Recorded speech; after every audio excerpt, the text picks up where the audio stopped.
আজকে আমার মূলত গোটা ব্লক থেকে কৃষ্ণনগর 2 নম্বর ব্লক 7টা অঞ্চল থেকে এলাকার প্রত্যন্ত গ্রামের মানুষ আমি প্রতি বছরের মতো এবছরও ইফতার পার্টি, ইফতার মজলিস এবং বস্ত্র বিতরণ, তার সঙ্গে সঙ্গে ঈদের দিন যাতে অসহায় মানুষ একটু শান্তিতে খেতে পারে এবং তার সঙ্গে সঙ্গে আমরা দেখেছি আমার বাড়ির পাশের লোক খাসির মাংস খাবে, আমি দেখব না, এটা আমার হাদিসে নেই।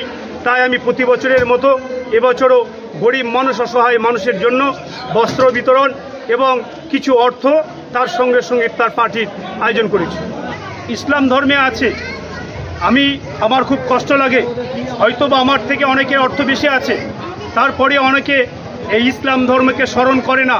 কিন্তু আমি প্রতিটা বছর, প্রতিটা মুহূর্তে, প্রতিটা সময় যাতে আমার আয়ের একটা 2% একটা ট্যাক্স বলা যায়, সেই ট্যাক্সের টাকা যদি গরিব মানুষকে দেওয়া হয় তাহলে আমি মনে করি আমি খুশি হব এবং আল্লাহ খুশি হবে, এবং অসহায় মানুষ যদি খুশি হয়ে দোয়া করে সেই দোয়া আল্লাহ কবুল করবে।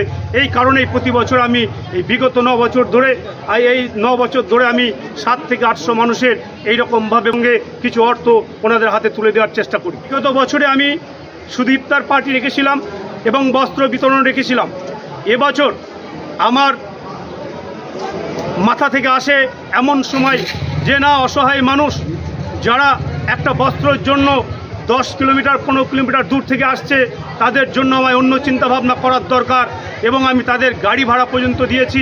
তার সঙ্গে সঙ্গে যাতে ঈদের দিন ম্যাক্সিমাম একটু সিমাই এবং মিষ্টিমুখ করতে পারে, তার জন্য কিছু অর্থ সামগ্রী এই প্রথম আমি শুরু করেছি। আমি কুপন এই ব্লকে এবং এই 7টা অঞ্চলেই কম বেশি প্রতিটা প্রত্যন্ত গ্রাম থেকে দেওয়ার চেষ্টা করেছি। প্রকৃত যারা অসহায়, প্রকৃত যারা গরিব, তাদের দেওয়ার চেষ্টা করেছি এবং আমি 750 কুপন এই ব্লকে ছেড়েছিলাম এবং প্রতিটা মানুষের হাত দিয়ে আমি প্রতিটা অসহায় মানুষের বাড়ি পাঠিয়েছিলাম।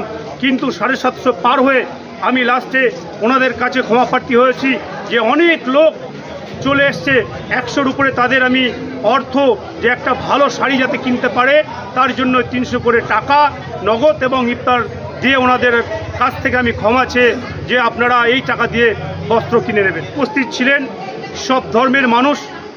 আপনারা লক্ষ্য করেছেন আমাদের বিশিষ্ট সমাজসেবী এবং এই এলাকার খুব পরিচিত সুনীল কুমার পাল, সকলে কেষ্ট পাল বলে চেনে।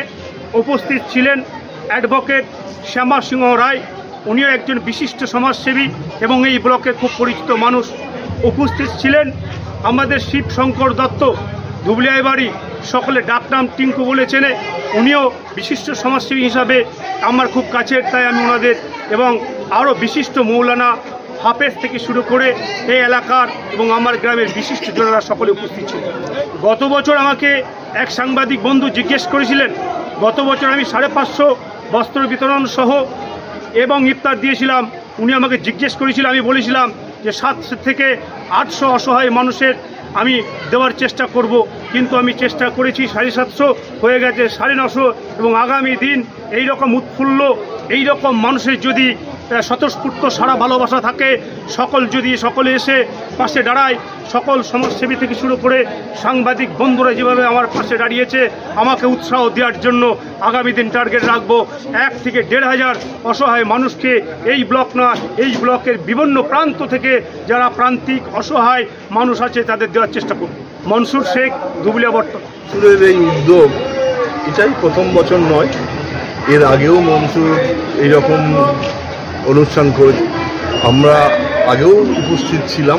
খুবই ভালো লাগে যে এলাকার গরিব মানুষ, দুস্থ মানুষ যারা টানা 1 মাস উপবাস থেকে রোজা করে যাচ্ছে এবং আল্লাহকে স্মরণ করে সকলের দোয়া চেয়ে যে প্রচেষ্টা মনসুর নিয়েছে এবং সত্যি সুন্দর, তাকে এই প্রচেষ্টা নিতে গিয়ে বিভিন্ন জায়গায় ছুটতে হয়। তাদের জন্য যে বস্ত্র, তাদের জন্য 100 করে টাকা, তাদের জন্য ইফতার বানার যে খাওয়ার, ইফতার করার সেটাও ব্যবস্থা করেছে। সর্বদিক থেকে একটা সুন্দর, ওর যে উন্নত মানের তার মানসিকতা, এইটাকে আমি ভীষণভাবে পছন্দ করি বলেই যে কোনো জায়গায় যখনই থাকি না কেন আজকের এই দিনটাতেও যখনই আমাকে ডাকে আমি ওরা ওখানে সাড়া দিই এবং উপস্থিত থাকি। ওর সমাজের একটা কথা বলছিল এর আগে একজন বক্তা, যে সমাজে সবাই তো দেয় কজন, খুশির ঈদ পালন করি আমরা সবাই মিলে, সবাই ভালো থাকুক, ওপরওয়ালার কাছে এটাই আমাদের প্রার্থনা। শ্যামাপ্রসাদ সিংহ রায়, অ্যাডভোকেট।